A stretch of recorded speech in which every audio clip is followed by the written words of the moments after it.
Southern Mama Know-It-All here. I'm kind of concerned because the people have been telling me that bottle feeding is okay and it's healthy and it's convenient. I'm fixing to tell you it's diabolical. And it says in the good book not to be doing any idolatry. And people that have their babies on a bottle, it's worshiping bottles. It's idolatry. Because think about it, the baby's first word, they're looking at the bottle and they're going, Baba. And think about the daddies. They're all anxious about their baby getting, I thought there was one in the dishwasher. I can't find a bottle around here. Where in tarnation are they?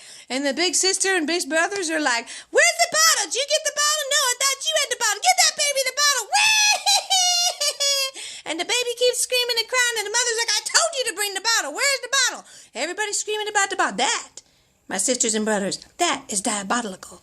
So we need to get away from that. We need to get back to what the good Lord, He did. He had it all planned out in the good book, and that mothers were all equipped with what we need to nurse our babies. It's just plain and natural. So I was so fortunate when I was a young mama. I had 5 lady friends that were all La Leche League leaders. Yeah, and so I went to all the meetings, and I listened, and they taught us that when you go to the grocery store and you see the bottles down the aisle, just make your eyes go the other way and just guard your eyes. Don't even look down that aisle because that's diabolical. And they said, don't even think about those pacifiers. Don't even look in that direction. So I just nursed my baby and she never cried. She was so happy all the time. And I got real good at it, too. I nursed the baby in the grocery store. I nursed the baby at the bank. I nursed the baby in the car. I nursed the baby everywhere. I even nursed the baby at church. And even when I got up, and I was a cantor, a worship leader, and I got up in the front, and I would sing, and the music director said, you could just bring your baby up there and plug her in. And she wants to sing under the little blankie? Go ahead and let her sing. So I was a professional nurser, and I got real good because I had 10 babies, count them 1 through 10, and they nursed and nursed. I nursed 2 at a time. I had toddlers and babies, and we just had nursing parties, and we were just a big happy family. And then along came baby number 11. That little precious soul, she did not know how to suck because she just liked to sleep. Sleeping was her favorite thing to do. She would just sleep and smile. She never cried. She was such a dream baby. But we started getting concerned because she didn't nurse too much and her diapers weren't wet very often. But the doctor kept saying, oh, now, Southern Mama, you know how to nurse your babies. You did it 10 times. You can do it again. I said, okay, I'm not real sure. I'm going on a trip now. I'll see ya. Went to see my family at a big reunion. Aunt Geraldine came up. She said, what is wrong with your baby? I said, what, Aunt Geraldine? She said, that baby hadn't opened her eyes since you got here yesterday. I'm getting real concerned. Did you take that baby to the doctor? I said, well, yeah, they said everything will be. I think you need to go back to the doctor. And then Uncle Freddie Joe, he said, something's wrong with your baby. That baby's the skinniest baby I ever saw in my life. How old you say your baby is?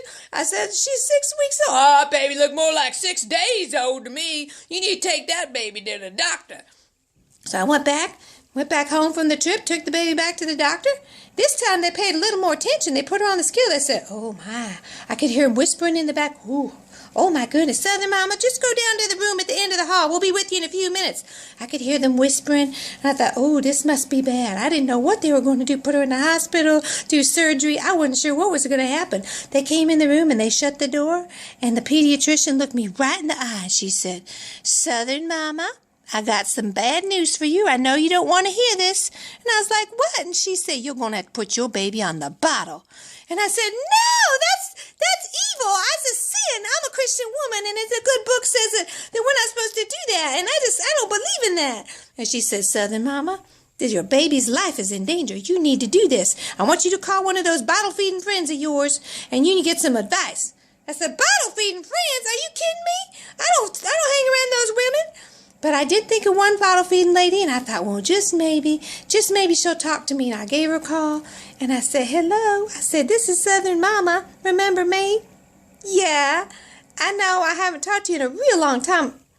I'm real sorry about all those horrible things I said about you, but could you teach me how to bottle feed? I don't know nothing about making bottles or pacifiers or any of that, and my baby's just dying on the vine. Would you please help me? She taught me everything I need to know about bottle feeding, and guess what? That's the happiest baby we ever had. God bless you real good.